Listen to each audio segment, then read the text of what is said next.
Hi, my name is Justin, and I'm an addict. And thanks to my God, the steps, and the fellowship of other addicts, I'm sober one day at a time since June 19th, 2015. And for that, I am beyond grateful. Welcome to the Reco12 Speaker Meeting. We are an organization whose addictions include alcohol, drugs, lust and sex, food, and gambling, just to name a few. We come together from all places, faiths, and backgrounds to learn the similarities of addiction and to gain tools and hope from others who are walking a similar path. We invite recovering addicts with at least 1 year sobriety and who are actively working their recovery in their respective fellowships to share their experience, strength, and hope on a live Zoom meeting each Friday at noon Central Time for 20 to 25 minutes. Then we, the live audience, get the opportunity to ask questions of the speaker for another 20 to 25 minutes. In order to ask questions, please type them in the Q&A link at the bottom of your Zoom window if you're here live. Now, if you're listening to in podcast form and it's recorded and would like to participate as a live audience member in the future so you can ask questions, or if you'd like to be a guest speaker in a future meeting, please go to www.reco12, that's RECO12.com, to learn more and to submit your email address there to receive weekly invitations or to submit to become a guest speaker. We're booking dates in February right now for guest speakers, so we're doing pretty well with guest speakers, and we're really grateful for that. Have some great speakers, and today is no exception. Reco12 is an ad-free service, and we appreciate your help in keeping it that way. We gratefully accept contributions to help cover the cost of the Zoom platform, podcast platform, web hosting, and administrative costs. To contribute, you can go to reco12.com/support. Or you can click in the link to PayPal in the chat of the live meeting when I get that posted there. When you contribute, please specify the meeting number. This is meeting number 24. And if you have found value in Reco12, please take a minute to go to the podcast platform of your choosing and leave a rating and review. It helps us work our 12th step by carrying the message of recovery to more addicts who suffer. Last week's meeting was with Bill M., an alcoholic with 33 years sobriety. He talked about the difference between sobriety and recovery and a bit about cross-addiction. It was a fun conversation, and if you haven't yet heard that meeting, go and check it out. It'll be well worth your time. Now I'd like to introduce our guest speaker for today, Harvey E. Harvey E. has fast become one of my best friends. He is a sexaholic with nearly 7 years sobriety. And since he and I first met, and I remember the date, I looked it up today on December 10th, 2019, via Zoom for an interview I did with him for the Journey Through Life podcast. He has been instrumental in the current phase of my recovery and in the idea and initial development of the Reco12 Speaker Meeting. He was the first guest speaker for this, the Reco12 project, back on June 19th, 2020, and I am grateful that he was able and willing to fill in this week for a spot that unexpectedly came open. Harvey will be speaking to us today on a catchy title that I identify with all too well. It is, I Got This. Oops. I'm looking forward to this talk and think it will be very helpful for many. Harvey, I will share that prayer here on the screen, and then the floor will be yours. Just a second.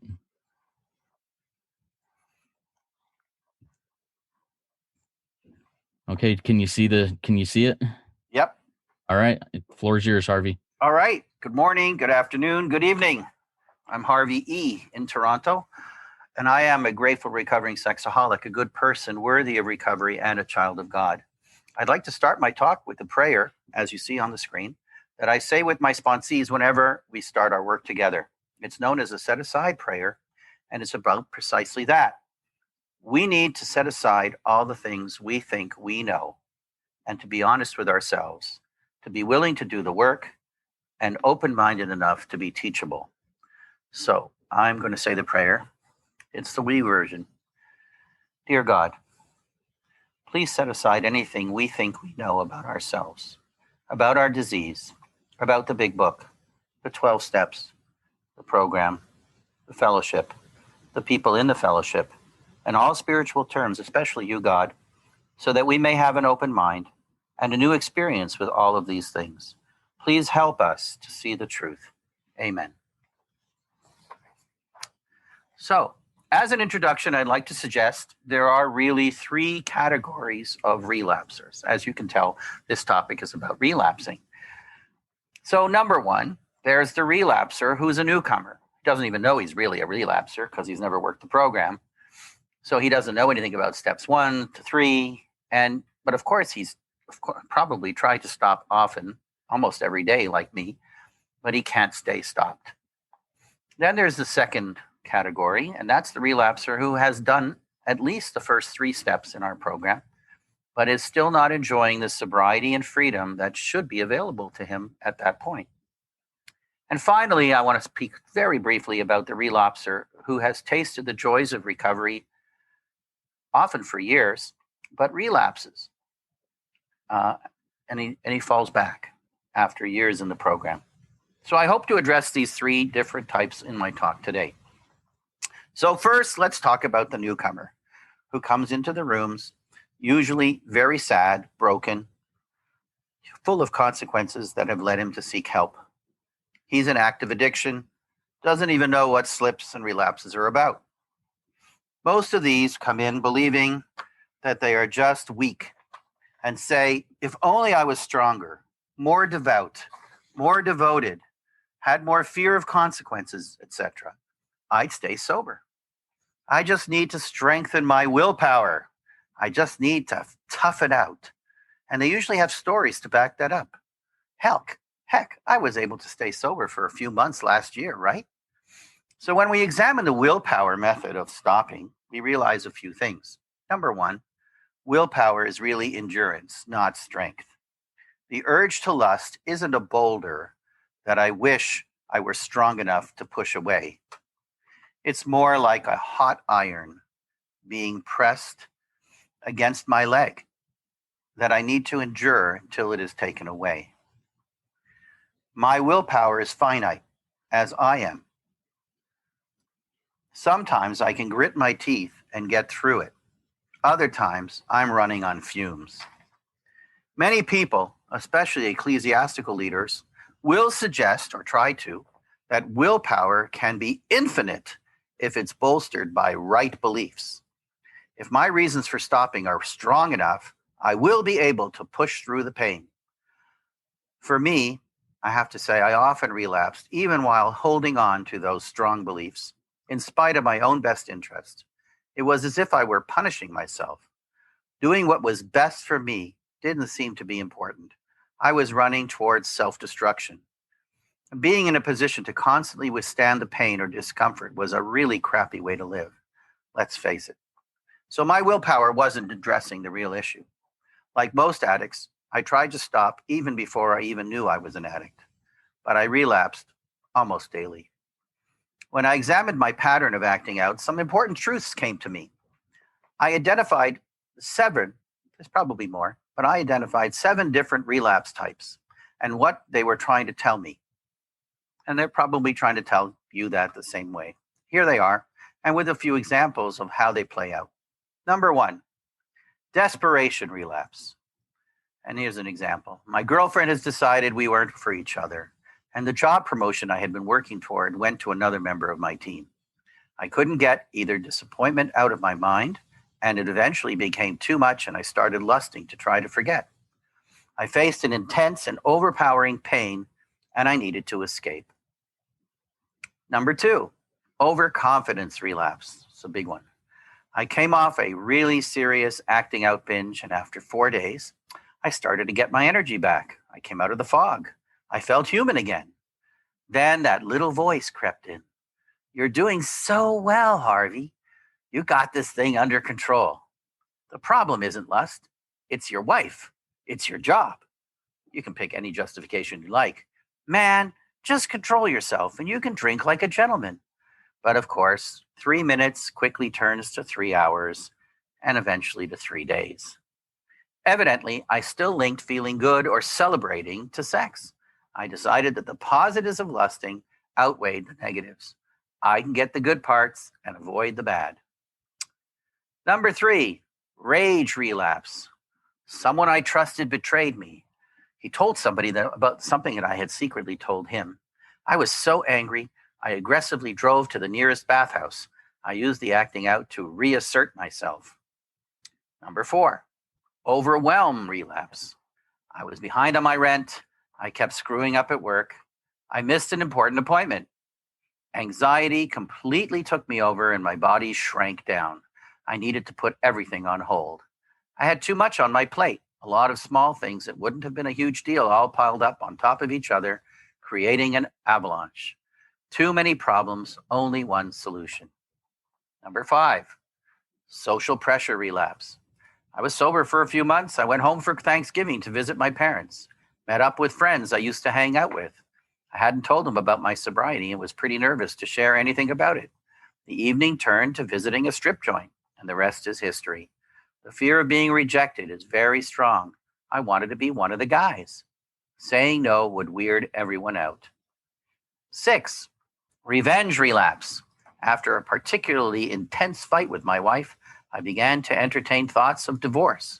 I stormed out of the room, got on my computer, and watched porn, hoping she'd come in, see me, and that would incite round 2. Fear around the state of the relationship made me feel like I'd lost control. So I tried to regain that sense of control. I can do whatever I want. Secretly, I was really hoping she'd decide to help rebuild our caring relationship. Finally, number 7 is perfectionist relapse. I missed my morning readings. I forgot to bring my lunch. I lost my temper with a colleague at work. I got home from work, was too tired to exercise, decided not to make a call to speak to my mom, just didn't have it in me. Then the negative talk started. Man, you're a loser. You are so bad at life. High expectations of myself always led to disappointment, which ended in toxic shame. All of these have a common thread. They all relate to intense emotional distress. So when I came into the program, I was living my life on self-will. And as the big book says, it's self-will run riot. I was a spoiled brat. I wanted what I wanted when I wanted it, and I didn't want what I didn't want.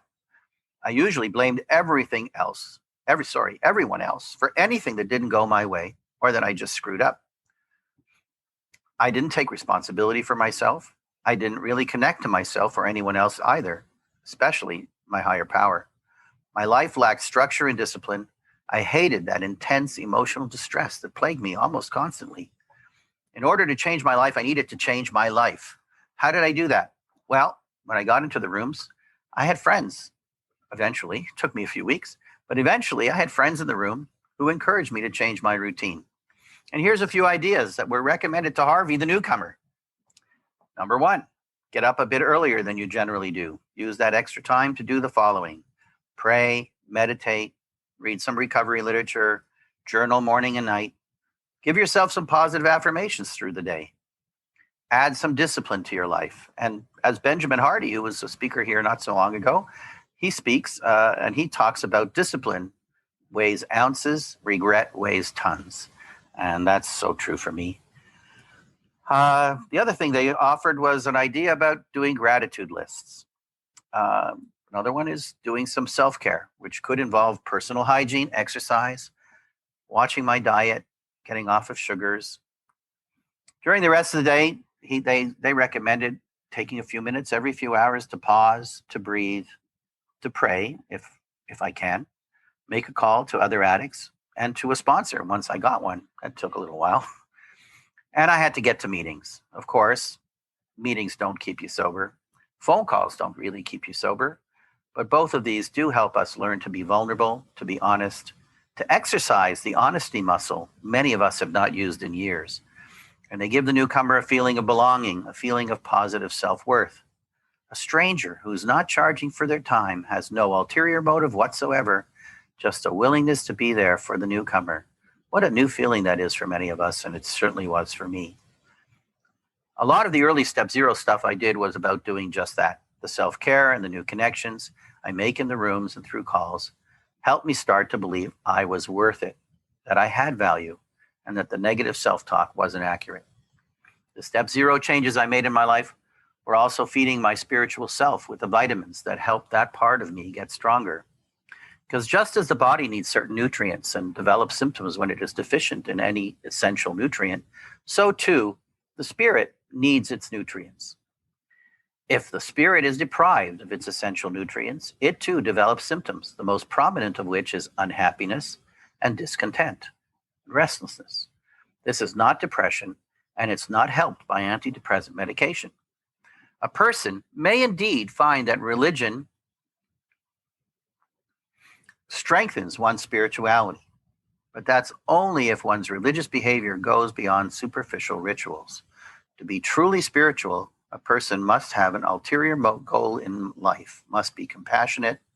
Sorry, person must have an ultimate goal in life, must be compassionate, must be considerate, must be humble, must give of oneself to help others, must control one's anger, must forgive, must be meticulously honest, and must make ethical and moral choices, often defying strong desires and cravings. So that's the first category, newcomer. Let's talk about the addict who's done at least the first 3 steps. He's an addict. He realizes that he's powerless against this addiction and that his life is unmanageable. Basically, he's working on smashing his ego. That's step 1. In step 2, he's come to believe in a God who can restore him to sanity, a God who loves him unconditionally, a God he can trust, he can finally trust to run the world for his best interest. I've heard a triad of slogans that I'd like to share, which I learned to appreciate when I did my step 2. The first one is, it is what it is. This reminds me that the circumstances of my life in this very moment are what they are, and they are exactly as God meant them to be. It is of no use to fret over them. The second is, you are who you are, speaks of the awesome greatness of my God. He is the great I am. He can handle any situation that is confronting me. The third one is, I am who I am. And that tells me that I am exactly who God wants me to be in this very moment. It doesn't mean that I don't have character defects that need to be changed. It just means that today I accept where I am in the process. It is what it is. You are who you are. I am who I am. Great slogans to remember on the road to recovery. So in step 3, the addict surrenders his thoughts and his actions, his life, to that power he found in step 2. The surrender in the third step, when we replace our will with the will of our higher power, places us into his care. That's what relieves us of the insanity of our addiction, no matter what it might be. Relapse at this stage is going to fit into one of 2 groups. And I label these 2 groups a first step problem or a second step problem. Let me explain. In the big book of Alcoholics Anonymous, our basic text, our Bible, so to speak, it describes taking the first 3 steps as building an arch through which the addict will walk to freedom. The first step is called the foundation stone, the second step, the cornerstone, and the third step is the keystone of that arch. So it's pretty easy to see. Let's look at ourselves as masons. If either of the 2 sides of the arch are undermined, if the foundation or the cornerstone is disturbed or removed, if we've skimped on the mortar, the arch collapses. The keystone ends up on the ground. So if I relapse because I take back my self-will, my ego takes over, that's a first step problem. Any relapse that relates to my wanting to take back control or involves complacency or thinking I've got the power is a step 1 problem. If I decide I can lust like a gentleman, that's a step 1 issue. If I think I can hang on to a few little bottles like lusting after my wife, that's a step 1 problem. In the 7 types of relapse that we discussed before, can you see which ones fit into this group? Well, overconfidence relapse for one. I think perfectionism relapse, and probably revenge relapse. Step 2 relapse has happened because my relationship to God is still not where it needs to be. If I haven't found a God that loves me unconditionally, or that I can trust to want to only do the best for me, then I really don't have a step 2. That will result in issues around fear of rejection, fear of abandonment, fear of failure, fear of inadequacy, fear of losing control of my life, overwhelming fear of life's trials and tribulation, fear of what others might think of me. In all of these, I've lost my God connection. I've made someone or something my higher power. Which of the relapse types that we spoke about fits into this group? So I would say social pressure relapse, desperation relapse, and overwhelm relapse. So this program requires that we be vigilant and watch out for warning signs that we may be heading for a slip or a relapse. I thought I'd share a few of those. You can certainly review your own experience and add to this list. Number 1, the acronym SLIP stands for sobriety loses its priority. Number 2, famous line that we always say in this program, half measures avail us nothing. And I say full measures half time avail us nothing. Number 3, not bringing things to the light. Being full of shame and not sharing things is a big mistake. 4, I can handle this attitude. 5, falling into other addictive behaviors using food, playing video games. 6, engaging in negative self-talk. 7, minimizing and justifying. 8, isolating. Ooh, huge for me. 9, testing computer filters to see if they work. And finally, number 10, this is another one from huge one for me, is playing the victim. I was a tremendously, really super victim. So I have also identified 5 attitudes that when we adopt them can help us not to slip. So I'm going to read them now, talk about them a little bit. Attitude 1, sobriety must come first for me. The member who tries to make the recovery program a second or third class hobby usually has trouble. We have a number 1 problem and we have to treat it as such. Attitude 2, I will suffer this pain. It will pass. Even if I die now, I will die sober. This kind of nervous or painful condition is similar to most addicts. Some who have been dry many years have to put up with it from time to time. They recognize the situation, however, and know that the feeling will pass. Newer members may not be so sure, but they should resolve not to drink, even if they're going to die on the spot. Not many addicts actually die in this manner, but when you are willing to die for your sobriety, you'll probably stay sober. Attitude 3 is, I will suffer any embarrassment for my sobriety. I've suffered terrible embarrassment in the past because of my lusting and my acting out. If I, quote, drink again, I will suffer still greater embarrassment in the future. So why not suffer a little embarrassment for sobriety? I will refuse that hit, even if a dozen people point to me with scorn. Even if I fall down in confusion and disgrace, I will not act out. Actually, the frightful embarrassment with which the addict mentally wrestles practically never occurs. But he or she must be prepared for it. If he resolves to die of embarrassment rather than to take a drink, he'll almost certainly stay sober. Attitude 4, sobriety must be earned. Sobriety cannot be bought with money. Many of us tried that to no avail. Lots of therapy, rehab, very costly rehab. But sobriety does have its price. And if we try to buy it too cheaply, it may elude us. Hence, if I attend 2 meetings a week and do not get sober, I have to know that I have to step up my program, maybe to 4 or 5 meetings a week. This intensification of activity has particular applicability to members who have been around some time with limited success. They may be trying to buy sobriety too cheaply. It usually can't be done. Sure, there's a guy in my meeting, Joe. He stays dry without going to many meetings. And some of those guys even stay dry on their own, without a sponsor. But what does that have to do with me? Attitude 5, try to put greater emphasis on personal contact with that higher power. And some new members may not be ready for that step because they may either be atheists or they're carrying a lot of resentment to the God of their faith-based background. Some of us who enjoy sobriety ask that higher power, we pray to them every morning for grace to get through another day. No matter what happens, don't let me take that first drink today. No matter what happens. At night, we give thanks for the day just gone, and we look forward to the morrow, humbly asking him for 24 more hours of sincerity, sobriety, and serenity. We ask his help tomorrow to improve the quality as well as to increase the quantity of our sobriety. So I have just a few words to say about the third category of slippers. These are the long-term sober members who worked their program, got sober, did step 12, really changed their lives. Then one day, they just burned out. Maybe it happened gradually. They stopped going to meetings. They didn't troll for new sponsees when they finished taking their last one through the steps.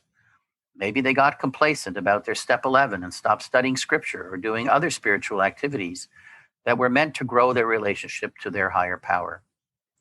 And as it says in the big book, when discussing the maintenance steps 10 on page 85, it is easy to let up on the spiritual program of action and to rest on our laurels. But we are headed for trouble if we do, for lust is a subtle foe. We are not cured of sexaholism. What we really have is a daily reprieve contingent on the maintenance of our spiritual condition. Every day is a day when we must carry the vision of God's will into all of our activities. How can I best serve thee? Thy will, not mine, be done. These are thoughts which must go with us constantly. We can exercise our willpower along this line all we wish. It is the proper use of the will. So in closing, I just want to thank my Father in heaven for the opportunity to share my program with you and to continue my efforts to be an intelligent agent, a spearhead of God's ever-advancing creation. And I would like to close with the third step prayer. God, I offer myself to thee, to build with me and to do with me as thou wilt. Relieve me of the bondage of self, that I may better do thy will. Take away my difficulties, that victory over them may bear witness to those I would help of thy power, thy love, and thy way of life. May I do thy will always. Thank you for letting me share with you and for allowing me to be here today. And I pass. Thank you so much, Harvey. I really appreciate that. There were several things that were that you did kind of a deep dive into that really helped me a ton, and I really appreciate that. Before we get to the question and answer portion of this meeting, which quick reminder to those who are here live, if you would like to ask a question of our speaker, Harvey, please type it in the Q&A portion. The Q&A link at the bottom of your Zoom window looks like two speech bubbles over each other. But before we get to that, Harvey, I would invite you to take just a minute and share about the fellowship or fellowships that you attend and how they help you in your life. Okay, thank you. Thank you for that question. So I am a grateful member of SA, and I have been since 2014 when my new therapist invited me to start going to meetings. He lives in Houston, so he didn't know what was available here. He said any S meeting will do, and I ended up in SA, and I think that's where I belong. And I went to a lot of meetings at the beginning. Didn't even take off my coat and my jacket at the beginning because I was so frightened. Didn't share my phone number for the first 3 weeks, but I became a regular member of SA. Didn't find a sponsor for 9 months. And then I went into a place where, there was a time in my life where I was on house arrest. So I wasn't available to go out to as many meetings as I used to go to. So I got into phone meetings at the time. There was no Zoom meetings, but now there are. But I did a lot of phone meetings, and I became a moderator for phone meetings. And that really became my home meeting for a good couple of years, certainly 2 or 3 years probably. The noon meeting on SA, and I'm still part of that fellowship. I moderate a afternoon meeting, the Pacific noon meeting on Fridays. So in another 2 hours, I'll be doing that. And then about a year and a half ago, as a result of meeting some members of an ARP support program, which you may or may not be familiar with, but they were looking for people with at least a year's sobriety, and I had at the time 5.5 years that I guess at that point, or maybe 6. And they asked me if I could be one of their callers, one of the people they called, and I said sure. So I became a regular person who got called by the ARP support men that were doing their program. And one of them invited me to an SAL meeting. And the rest is history, as I would say. I became a regular. I usually do Sunday, Tuesdays, and Thursdays. And I love the fellowship. I love the unabashed understanding that God is in these rooms. They don't apologize. They don't hide it. They don't keep it a secret.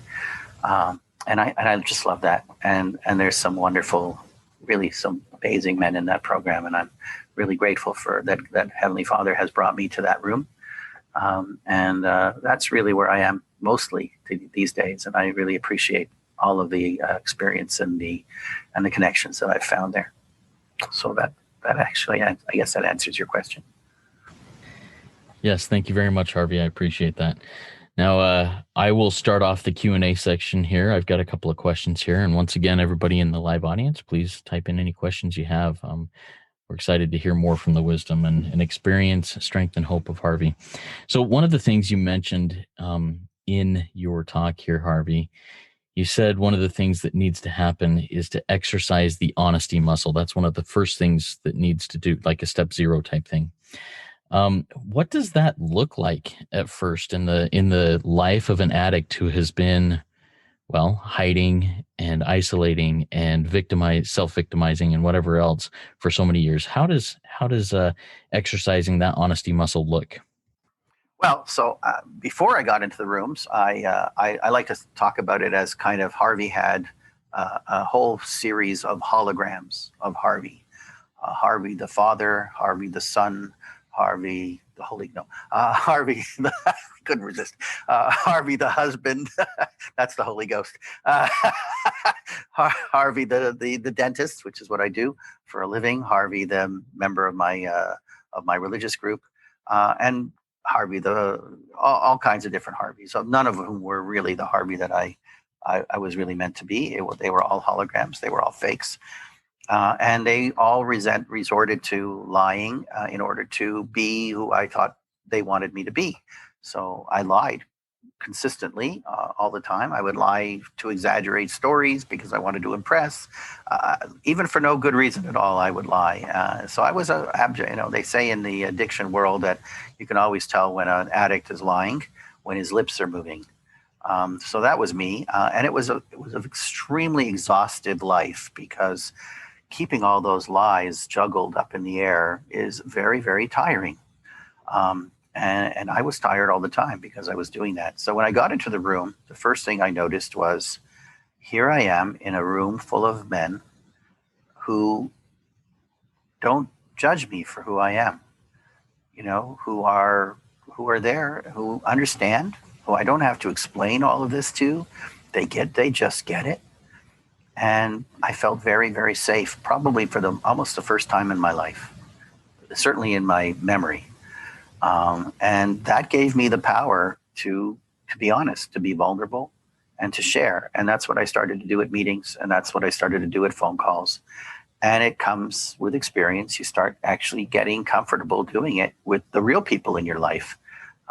My wife, for instance, that took work because I've always felt judged. I always worried that she's going to not understand me. And today, I have a higher power who defines who I am. So I don't make my wife my higher power. So even if she doesn't understand me, or even if she judges me, I can go to my room, get on my knees. Sometimes I have to, and pray that God reminds me that He's my higher power, not her. So that's what I would say about honesty. I love that. And I think that making someone or something else my higher power, in fact, you mentioned something about that. I wrote down something. How can one recognize when they have made someone or something else their higher power?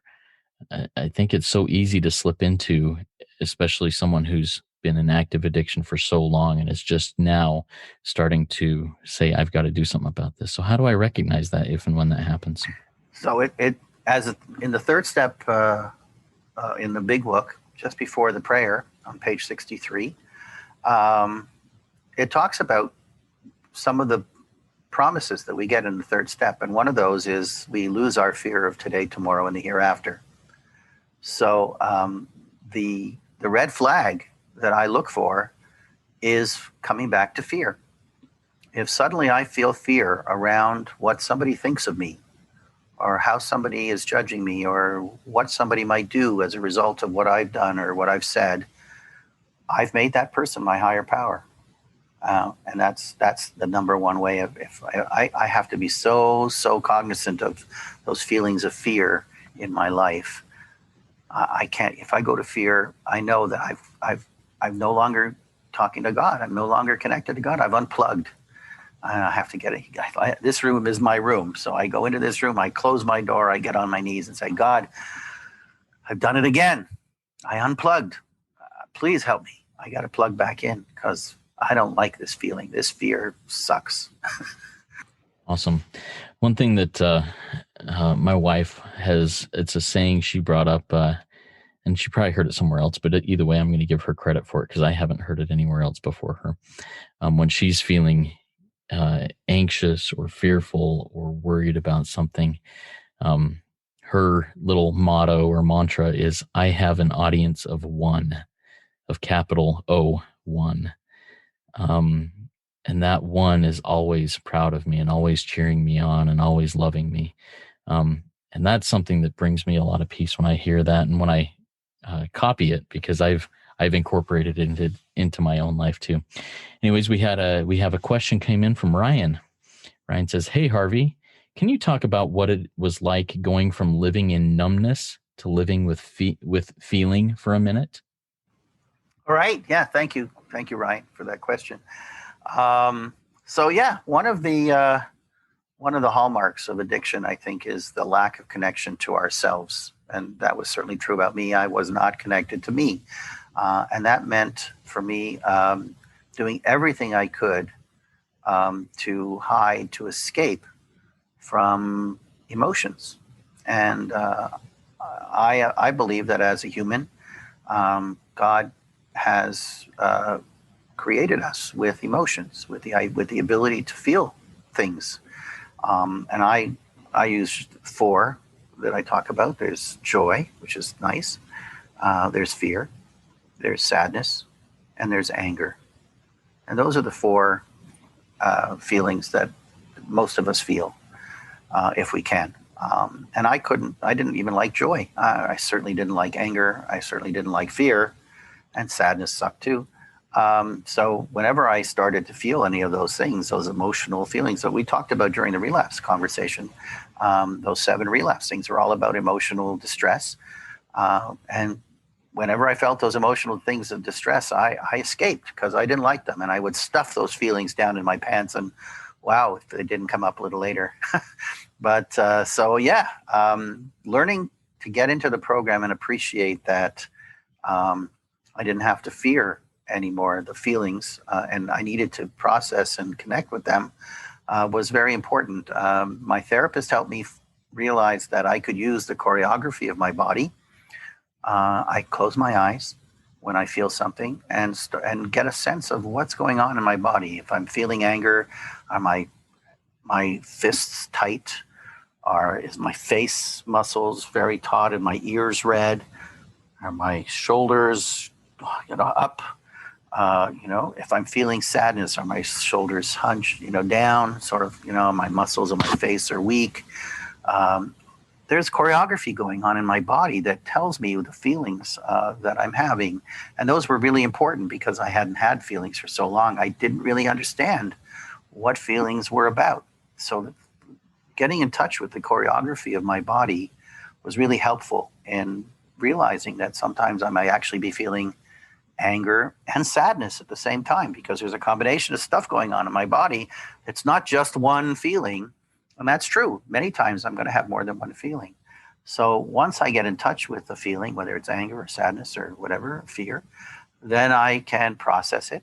For instance, in anger, if I'm having feeling angry or frustrated or irritated about something, it's usually because a boundary has been broken. When I feel that anger, I say, wait a minute, what's going on here? Has somebody stepped on my toe? Has somebody stepped on my emotional toes?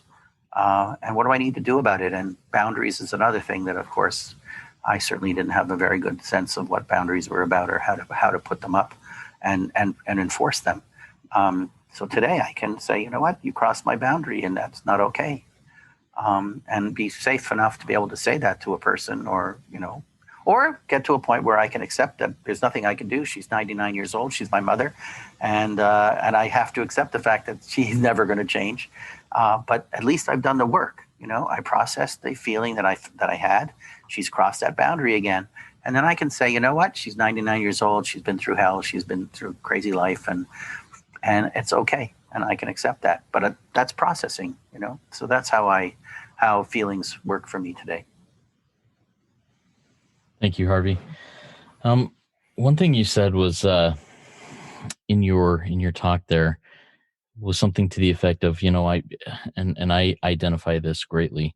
I have gone about my life trying to buy sobriety, buy recovery on sale, rather than pay the price that it actually is, the manufactured retails, whatever MSRP that that there is. What are some? Do you have any examples of how one can recognize when for example, if I'm trying to get my recovery and sobriety on the cheap, how can I recognize that's happening, and how can I address it?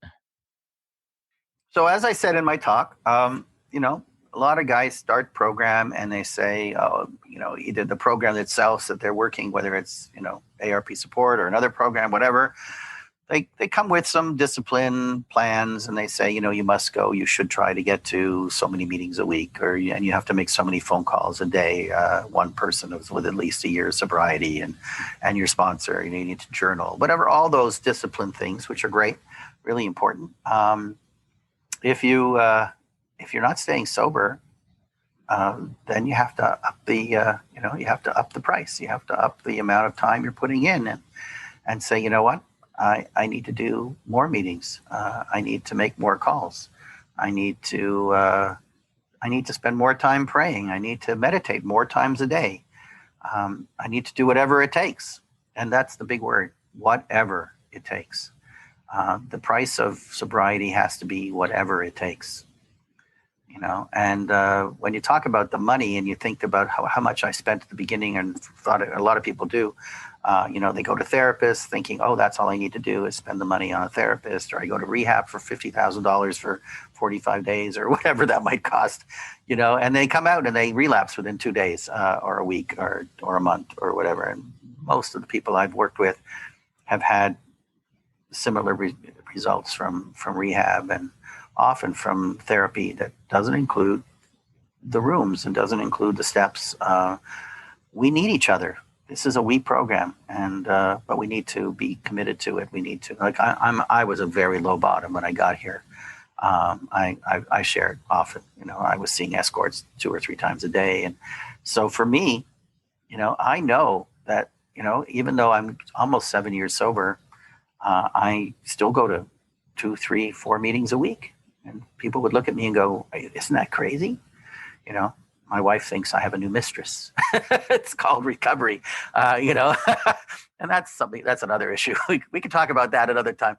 It's, I know that I have to do everything it takes. At the beginning, I did 90 and 90. So 90 and 90, I don't think was all about doing all the work around sobriety. I think that was really about, as we spoke about earlier, really exercising the honesty muscle and getting it to a better place.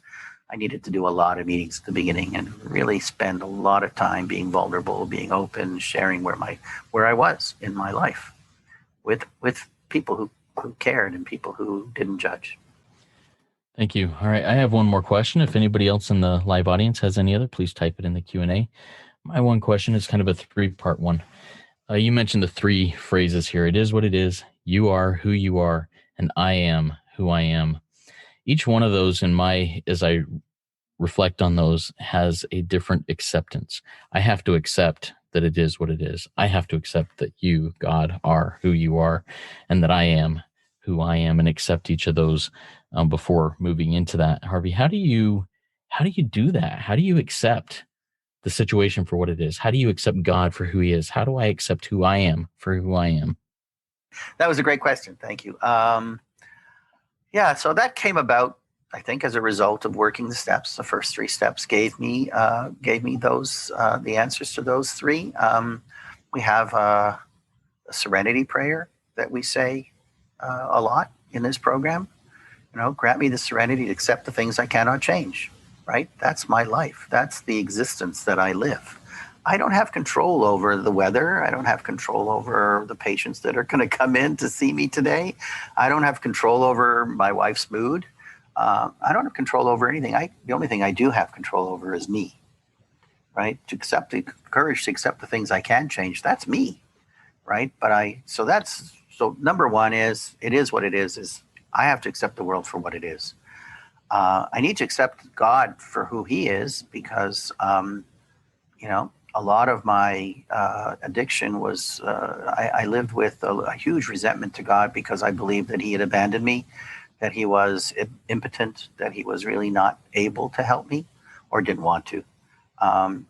So I needed to change that. And that's an affirmation of God that I have to say and get to the point where after doing my step 2, I have found that God, but I need to remind myself every day that I have found a God who loves me unconditionally, something that was really hard for me to get to because unconditional love was non-existent in my life.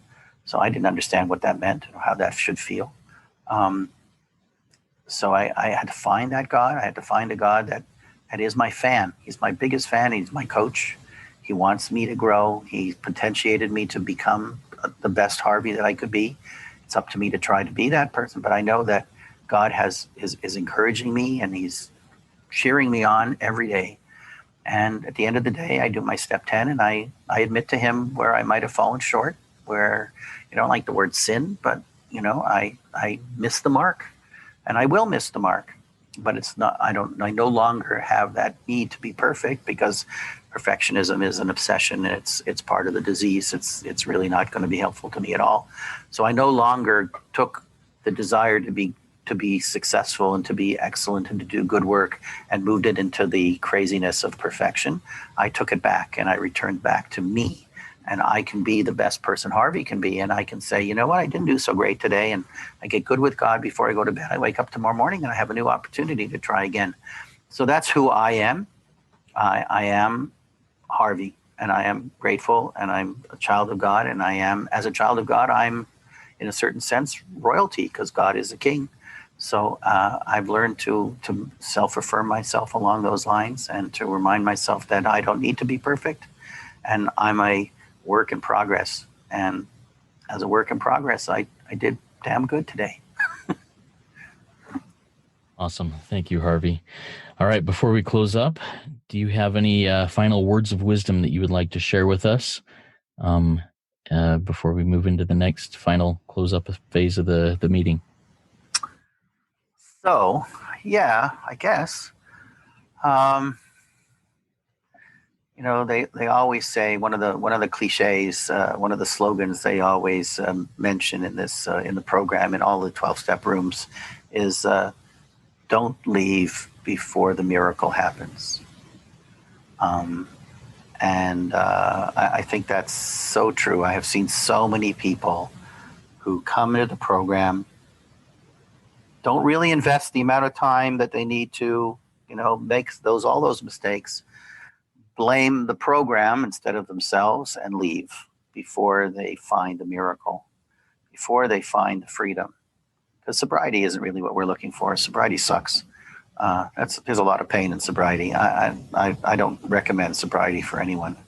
But the joy and the freedom, the happiness of being in this program, of finding yourself, finding a relationship to God, and finding the connections that we have to the very special people in our lives that God brings us, and to feel that miracle. And it's hard to describe the miracle. It's like trying to describe chocolate. That's how I always bring it. I always say, I can tell you it's sweet, but I can't really tell you what chocolate tastes like. You got to feel it. You got to taste it. But I can tell you it's going to be worth it. So that would be my closing comment. Thank you so much, Harvey. I really appreciate that. All right. That was a great Reco12 weekly speaker meeting for all addicts and those wanting to learn more about addiction and the recovery therefrom. If you found value in this or other Reco12 speaker meetings, please take a moment to go to the podcast platform of your choosing and leave a rating and review.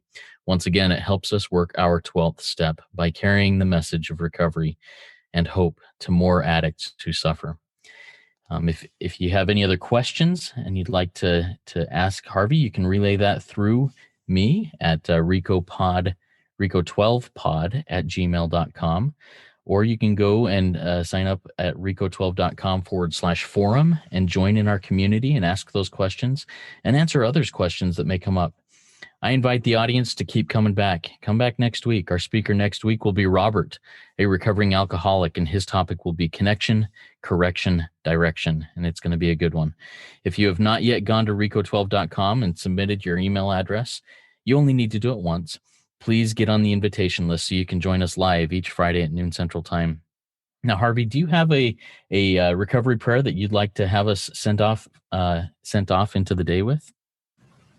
Well, I already did the third step prayer as part of our closing. Yeah, let's do the serenity prayer. I don't do the long version, but if you have it, you can certainly do it if you have it close by, Justin. Why don't you just send us off with the short version, if you wouldn't mind being the voice there? Thank you. Okay. Moment of silence for those still sick and suffering inside and outside of these rooms, and inside and outside of recovery.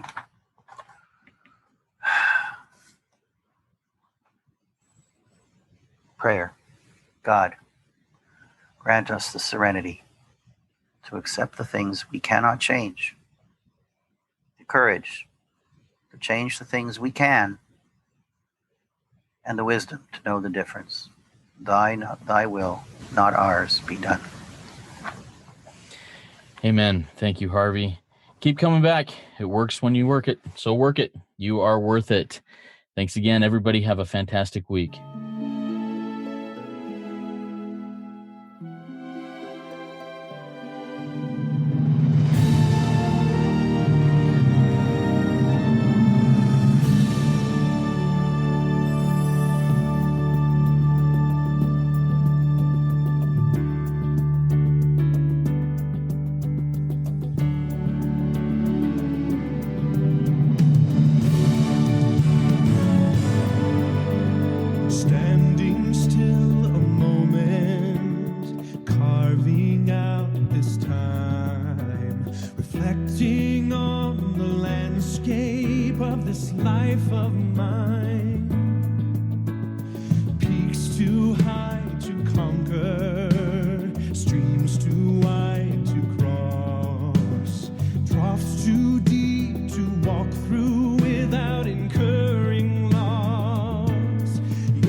Survive the storm.